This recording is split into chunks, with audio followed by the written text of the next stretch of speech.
ஜீ தமிழ்ல அடுத்த மாசத்துல இருந்து ஒளிபரப்பாக இருக்கிற இதயம் சீசன் 2 சீரியல்ல புது ஹீரோயினா நடிக்கிற பல்லவி கவுடா அவர்கள் சில முக்கியமான விஷயங்களை சொல்லியிருக்காங்க. அத பத்தி தான் நம்ம இப்ப இந்த வீடியோல தெளிவா பார்க்கலாம். சோ இந்த வீடியோவை ஃபுல்லா ஸ்கிப் பண்ணாம பாருங்க. இதயம் சீரியல் ஸ்டார்டிங்ல இருந்து இப்ப வரைக்கும் ரசிகர்கள் மத்தியில ரொம்பவே நல்ல வரவேற்பு பெற்று சூப்பரா போயிட்டு இருக்குன்னு தான் நம்ம சொல்லணும். இன்னும் சொல்ல போனா இந்த சீரியல் டிஆர்பி ரேட்டிங்ஸ்ல சுமாரான ரேட்டிங்ஸ் எடுத்தாலும் ஓடிடியை பொறுத்த வரைக்கும் கார்த்திகை தீபம் போன்ற சீரியல்களுக்கு மிகப்பெரிய டஃப் கொடுத்திருக்கு அப்படின்னு தான் சொல்லணும். இப்படி நல்லா போயிட்டு இருக்கும் போது திடீர்னு இந்த சீரியல் முடிவுக்கு கொண்டு வந்துட்டு அதே டைட்டில வச்சு சீசன் 2 எடுக்க போறாங்களாம். இப்போ எல்லாம் அடிக்கடி நல்லா போயிட்டு இருக்க சீரியலை முடிவுக்கு கொண்டு வந்துட்டு அதே டைட்டில வச்சு சீசன் 2 எடுக்கிறது ரொம்பவே சாதாரணமான விஷயமா போச்சுன்னு தான் நம்ம சொல்லி ஆகணும். மேலும் இதயம் சீசன் 2ல ரிச்சர்ட் ஜோடியா கன்னட நடிகை பல்லவி கவுடா நடிக்க போறாங்க.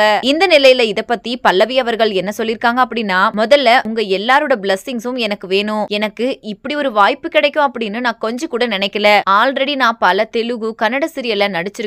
ஆனா இப்பதான் ஒரு தமிழ் சீரியல்ல ஹீரோயினா நடிக்க போறேன். ஆல்ரெடி நானும் ரிச்சர்டும் தெலுங்கு சீரியல்ல ஒன்னா நடிச்சிருக்கோம். எங்க ரெண்டு பேருடைய ஜோடிக்கும் தெலுங்கு ஆடியன்ஸ் சைட்ல இருந்து நல்ல ரெஸ்பான்ஸ் இருக்கு. எங்க ரெண்டு பேருடைய கெமிஸ்ட்ரியும் நல்ல ஒர்க் அவுட் ஆகிருக்கும். கண்டிப்பா இந்த சீரியலும் எங்க ரெண்டு பேருடைய காம்போ உங்களுக்கு நிச்சயமா பிடிக்கும். அது மட்டும் இல்லாம உடனே உங்களால என்ன சீசன் 1 நடிச்ச ஜனனி மாதிரி ஏத்துக்க முடியாதுன்னு எனக்கு ரொம்பவே நல்லா தெரியும். ஒவ்வொருத்தருக்கும் ஒவ்வொரு மாதிரியான திறமை இருக்கும். அதே மாதிரிதான் நானும் தொடர்ந்து என்னோட பெஸ்ட் கொடுப்பேன். எப்படியாவது உங்க மனசுல கண்டிப்பா ஒரு நல்ல இடத்தை பிடிப்பேன் அப்படின்னும், அது மட்டும் இல்லாம உங்க சப்போர்ட் எனக்கு ரொம்ப முக்கியம். அத நீங்க எனக்கு கொடுப்பீங்க அப்படின்னு நம்புறேன்னு சொல்லி முடிச்சிருக்காங்க. மேலும் இவங்க தான் சீசன் 2ல ஹீரோயின் அப்படின்னு சொன்னதும் பல ரசிகர்கள் ஜனனி தான் ரிச்சர்டுக்கு ஹீரோயினா சூட் ஆகும் அப்படின்னு சொல்லிட்டு வந்துட்டு இருக்காங்க. இந்த வீடியோவை பார்த்துட்டு இருக்கிற நீங்க நடிகை பல்லவி சொல்லி இருக்கிற இந்த விஷயத்த பத்தி நீங்க என்ன நினைக்கிறீங்க அப்படின்னும், ஜனனியை நீங்க எவ்வளவு மிஸ் பண்ண போறீங்க அப்படின்ற உங்களோட கருத்துக்களையும் மறக்காம கீழே உள்ள கமெண்ட் செக்ஷன்ல கமெண்ட் பண்ணுங்க. மேலும் இது போன்ற பல இன்ட்ரெஸ்டிங்கான அப்டேட்ஸ் தெரிஞ்சுக்கொள்ள நம்ம சேனலை மறக்காம சப்ஸ்கிரைப் பண்ணிக்கோங்க.